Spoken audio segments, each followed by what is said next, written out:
Geography वाले आ गए हुए, क्या हाल चाल है सभी के। मैं अभिषेक पांडे स्वागत करता हूं आपका एक और बेहतरीन से रैपिड रिवीजन के अंदर। अगर आपको इसका पूरा कंप्लीट एनालिसिस और चैप्टर का डिटेल्ड एक्सप्लेनेशन चाहिए तो आप इसी चैनल पर जाकर वन शॉट वीडियो इसी सब्जेक्ट का, इसी चैप्टर का चेकआउट कर सकते हैं। ज्योग्राफी का मैंने ही बनाया है तो आप आराम से उसको देख सकते हैं। बट अगर आप पेपर के पर्सपेक्टिव से सोच रहे हैं तो ये रहा आपके पास एक क्विक छोटा सा रिकैप। ठीक है, तो चलिए आइए शुरू करते हैं। Geography is love guys. उसके अलावा सबसे पहले लैंड यूज कैटेगरी के हिसाब से अपन बात करते हैं। इंडिया के अंदर एक डिपार्टमेंट है जिसको हम कहते हैं लैंड रेवेन्यू डिपार्टमेंट, जो कि रिस्पॉन्सिबल होता है इंडिया में जितनी भी कैटेगरी होती है लैंड की अलग अलग डिस्ट्रीब्यूशन करने के लिए, उसके लिए ये डिपार्टमेंट आपका काम में आता है। अगर आप बात करेंगे तो इंडिया के टोटल रेवेन्यू डिपार्टमेंट को 8 पार्ट में डिवाइड किया गया है। Forest, land put to non agriculture use, barren and wasteland, area under permanent pasture and grazing land, area under miscellaneous trees, culturable wasteland, current fallow, net sown area. अब इसी के साथ अपने ने क्रॉपिंग पैटर्न को आपका डिफाइन कर रखा है। अच्छा, इनको और भी डिफाइन किया जा सकता है। अगर आप क्रॉपिंग पैटर्न पे बात करेंगे तो खरीफ सीजन जो कि जून से सितंबर तक आता है, जिसमें राइस, कॉटन, बाजरा, मेज, ज्वार, तूर दिखाई देते हैं। और सदर्न स्टेट में आपका यहां पर राइस, मेज, रागी, ज्वार, ग्राउंडनट दिखाई देते हैं। अगर आप राबी सीजन पर जाएंगे तो अक्टूबर से मार्च, जिसमें आपका नदर्न स्टेट में वीट, ग्राम, रेपसीड्स, मस्टर्ड, बार्ले दिखाई देगा। और अगर सदर्न स्टेट पर जाते हैं तो राइस, मेज, रागी, ग्राउंडनट, ज्वार आपको दिखाई देते हैं। ज़ैद सीजन की बात होती है तो अप्रैल से जुलाई, जहां पर वेजिटेबल, फ्रूट्स, फॉडर आपको दिखाई देते हैं। राइस, वेजिटेबल, फॉडर्स आपको यहां पर आपका दिख जाएंगे। उसके अलावा टाइप्स ऑफ फार्मिंग के ऊपर चलते हैं तो मेन सोर्स जो कि मॉइस्चर फॉर क्रॉप चाहिए होता है या फार्मिंग, उसके हिसाब से हमने रेनफेड फार्मिंग, और रेनफेड फार्मिंग को भी हमने आपका इनलैंड फार्मिंग और वेटलैंड फार्मिंग में आपका डिवाइड कर रखा है। ड्राईलैंड फार्मिंग और वेटलैंड फार्मिंग में आपका डिवाइड कर रखा है। अब रेनफेड फार्मिंग की आपका जो ड्राईलैंड फार्मिंग की बात करते हैं सबसे पहले, तो ऐसे रीजन जहां पर रेनफॉल आपका 75 सेंटीमीटर से कम रहती है, उसमें आप वो खेती कर सकते हैं जिनको कम पानी चाहिए। रागी, बाजरा, मूंग, ग्राम, ये सब हो जाएगा। और वेटलैंड फार्मिंग जहां पर एक्सेस ऑफ सॉइल मॉइस्चर देखने को मिलता है, जहां के अंदर आप ये देखेंगे कि यहां पर various type of water intensive crop आप ग्रो कर सकते हैं। Rice, jute, sugar cane. Food grain की बात करें तो राइस, व्हीट, ज्वार, बाजरा, मेज, मक्का, ये सब आपका देखने को मिल सकता है। और प्लांटेशन क्रॉप के अंदर टी, कॉफी, रबड़, फाइबर, ये सब आपको दिखाई दे जाएंगे। उसके अलावा अगर आप 1961 से 2014-15 का आपका टाइम पीरियड देखते हैं तो आप लैंड यूज कैटेगरी को और टाइप से आपका डिवाइड कर सकते हैं। सबसे पहले area, record increase in land use. Firstly the percentage shown in the figure have driven both respect to reporting area since the reporting area have been relatively constant over the years, decline in over category, और 4 category में आपका जो है देखने को मिला है आपको इंक्रीज। अब मैं आपको एक अभी आपका ये चार्ट दिखाता हूं, इस चार्ट को बहुत ध्यान से देखिएगा।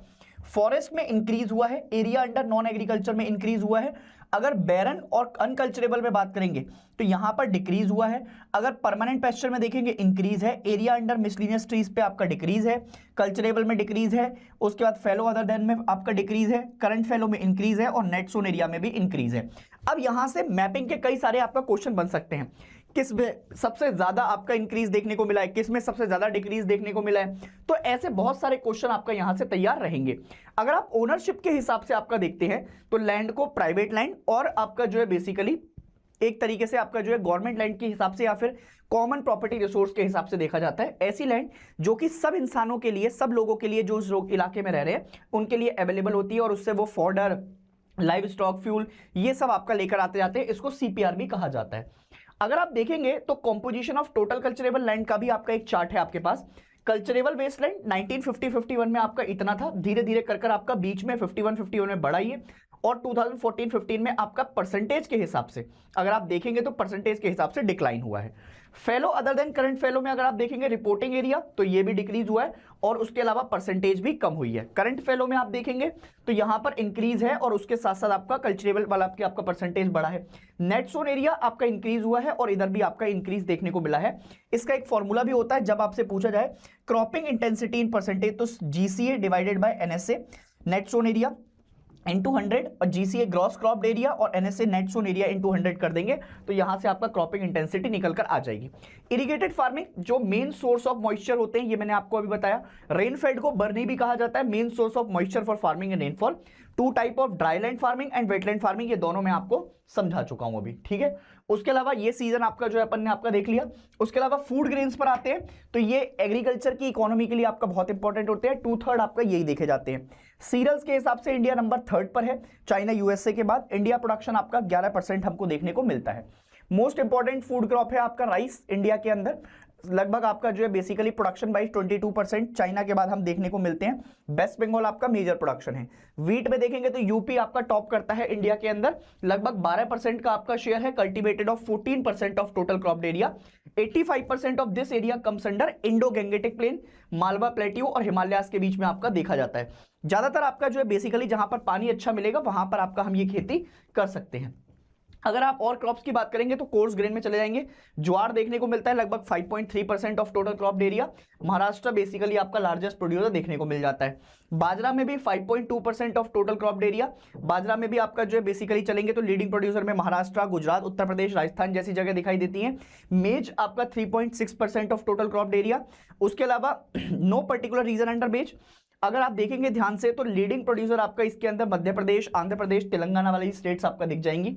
पल्सेस मतलब आपका लगभग इंडिया का 11% देखने को मिलता है, one of the largest producer है इंडिया इसके अंदर।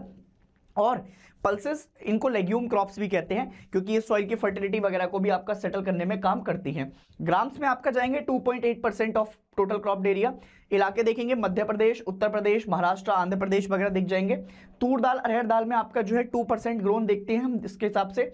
सेकंड इंपॉर्टेंट पल्स क्रॉप है आपका इंडिया के अंदर, मतलब सेकंड इंपॉर्टेंट पल्स क्रॉप है हमारी कंट्री के अंदर। महाराष्ट्र लीडिंग प्रोड्यूसर है तूर दाल का, 75% ऑफ तूर दाल बेसिकली हमें यहाँ से देखने को मिलती है। इसको रेड ग्राम या पीजन इंडिया के नाम से भी जानते हैं। ऑयल सीड पर जाएंगे तो आपका groundnut basically 3.6%, rapeseed and mustard 2.5% और सोयाबीन, सनफ्लावर्स आपका डिस्ट्रीब्यूशन में आते हैं। Dry land of Malwa plateau, Maharashtra, Gujarat वगैरह वाले इलाकों में आपका ये दिख जाएंगे। शुगर केन पर जाएंगे तो कैश क्रॉप है बेसिकली इंडिया के अंदर देखी जाती है। प्रोडक्शन का आपका जो है लगभग 23% वर्ल्ड का प्रोडक्शन का बेसिकली हम ही कर रहे हैं और सेकंड लार्जेस्ट प्रोड्यूसर है ब्राजील के बाद। इसके अलावा आपका जो है उत्तर प्रदेश बहुत बढ़िया करता है क्योंकि उत्तर प्रदेश को बाउल ऑफ शुगर केन भी कहा जाता है। महाराष्ट्र, गुजरात जैसी स्टेट्स भी आपका दिखाई दे जाएंगी। चाय के हिसाब से असम लीडिंग प्रोड्यूसर है। उसके अलावा वेस्ट बंगाल, तमिलनाडु जैसी स्टेट्स भी दिखाई देती हैं। ये दोनों क्रॉप प्लांटेशन क्रॉप के अंदर आती हैं। कॉफी के हिसाब से हम 7th लार्जेस्ट प्रोड्यूसर भी हैं कॉफी के और 3.2% आपका शेयर भी है हमारे पास। कर्नाटक लार्जेस्ट प्रोड्यूसर इसमें दिखाई देता है। अगर आप स्ट्रेटेजी ऑफ डेवलपमेंट पे देखेंगे तो सबसे पहले 3 strategies, 1.3% of irrigated area basically हमारा पाकिस्तान के पास चला गया था। उसके बाद भी हमने आपका क्या किया, इंडिपेंडेंस के बाद हमने बिफोर इंडिपेंडेंस बेसिकली इंडिया की एग्रीकल्चर बहुत अच्छी नहीं थी, उसके बाद हमने आपका ग्रीन रेवोल्यूशन जैसे आपका बहुत सारे हमने प्रोसेस लिए। अगर 3 स्ट्रेटेजी देखोगे कौन कौन सी हमने अपनाई हैं जिससे हमारा फूड ग्रेन इंप्रूव हो सके, तो हमने कैश क्रॉप से फूड क्रॉप की तरफ चले गए। इंटेंसिफिकेशन ऑफ क्रॉप से आपका जो ऑलरेडी कल्टिवेटेड लैंड जो था उस पर आपका इंप्रूव किया और कल्टिएबल एरिया जो है, जो बहुत सारा अनकल्टिवेटेड एरिया था उसको कल्टिएबल लैंड के अंदर लेकर आना शुरू किया। उसके अलावा इंडियन एग्रीकल्चर की अगर आप बात करेंगे तो हमने क्या क्या इंट्रोड्यूस किया है, गवर्नमेंट ने इनिशिएटिव लिए हैं, HYV सीड्स के, फर्टिलाइजर्स दिए हैं, मैकेनाइजेशन इंप्रूव किया है और उसके साथ साथ आपका जो है बहुत सारी क्रेडिट स्कीम और इंटेंसिव एरिया डेवलपमेंट की आपका बातें की हैं। ग्रोथ ऑफ एग्रीकल्चर की तरफ जाएंगे तो it has been improved, production आपका बढ़ गया है। India has now become first largest producer of pulses, jute में सेकंड नंबर लार्जेस्ट राइस, इसमें आपका इंप्रूवमेंट हो रही है। अब कई सारी प्रॉब्लम है इंडियन एग्रीकल्चर के, यहां से 5 नंबर का एक क्वेश्चन आता है। सबसे पहले इलेक्ट्रिक मॉनसून, क्योंकि हमारी ज्यादातर डिपेंडेंसी किसके ऊपर है, मॉनसून के, और वो भी साउथ वेस्ट मॉनसून आपका ज्यादातर देखने को मिलता है। उसके बाद प्रोडक्टिविटी कम है हमारी जमीनों के ऊपर। उसके बाद फाइनेंशियल रिसोर्सेज, मतलब हमारे किसान आपका किसके अंदर दबे हुए हैं, बहुत सारे बर्डन के अंदर दबे हुए हैं, रिसोर्सेज के ऊपर दिक्कत है, डेप्ट बहुत है, कर्जा बहुत है। उसके अलावा लैंड रिफॉर्म्स हो ही नहीं रहे हैं, मतलब कई समय से आपका लैंड रिफॉर्म हमने करे ही नहीं है। तो there has been significant increase in the agriculture output and improvement in technology during 50 years, इसको आप बताएंगे। सबसे पहले क्रॉप प्रोडक्शन इंप्रूव हुआ है, expansion of irrigation, modern technology आपका आ गई है, इनको आप मैच कर लेंगे फॉरेस्ट वाले इलाकों को। उसके अलावा locate and level on the political map, rice producing state और बीट प्रोड्यूसिंग स्टेट, तो ये दोनों आपका जो है बेसिकली ऐसे क्वेश्चन आपको दिखाई देते हैं। वेस्ट बंगाल, पंजाब वगैरह वाले इलाके ये आपको मार्किंग के लिए आ सकते हैं। लोकेशन पे आपका जो है इस चैप्टर से मार्किंग आ सकती है। Locate leading producer of cotton, फिर जूट, फिर आपका शुगर केन, तो शुगर केन में आपको पता है पंजाब हरियाणा जैसे रीजन, अगर कहीं यूपी ना दिखाई दे तो फिर पंजाब हरियाणा वाले रीजन्स आपका आ जाएंगे। वेस्ट बंगाल, बिहार, असम बेसिकली आपका किस में मिल जाएंगे, जो जूट प्रोडक्शन वगैरह में आपका देखने को मिलेंगे। और उसके अलावा उत्तर प्रदेश, महाराष्ट्र और गुजरात ये आपका जो है शुगर केन वाले इलाकों में देखने को मिल जाएंगे। फिर उसके अलावा इनको आपका पढ़ना है, pulses are mostly grown in rainfed area, ये सब आपने देखना है, ओनली 1 and 2 आर करेक्ट। और यहां से आपका ये चैप्टर आपका क्या होता है, कंप्लीट होता है। तो इन क्वेश्चंस को अटेम्प्ट कीजिएगा, बहुत अच्छे से आपका इस्तेमाल भी कीजिएगा। मैं मिलूंगा आपको एक और नेक्स्ट वीडियो के साथ, तब तक के लिए अपना ध्यान रखें, खुश रहें। And ladies and gentleman, you the only hope of your parents, don't let them down. कहर मचाते रहो, पढ़ते रहो, मैं तुम्हारे साथ हूं जब तक तुम अपनी मंजिल तक नहीं पहुंच जाते। कुछ अगर चाहिए हो तो कमेंट सेक्शन आपके लिए ओपन है, वहां पर अपनी चीजें लिखकर मुझे बताइएगा और रिवीजन अपना ऑन रखिए। तब तक के लिए जय हिंद।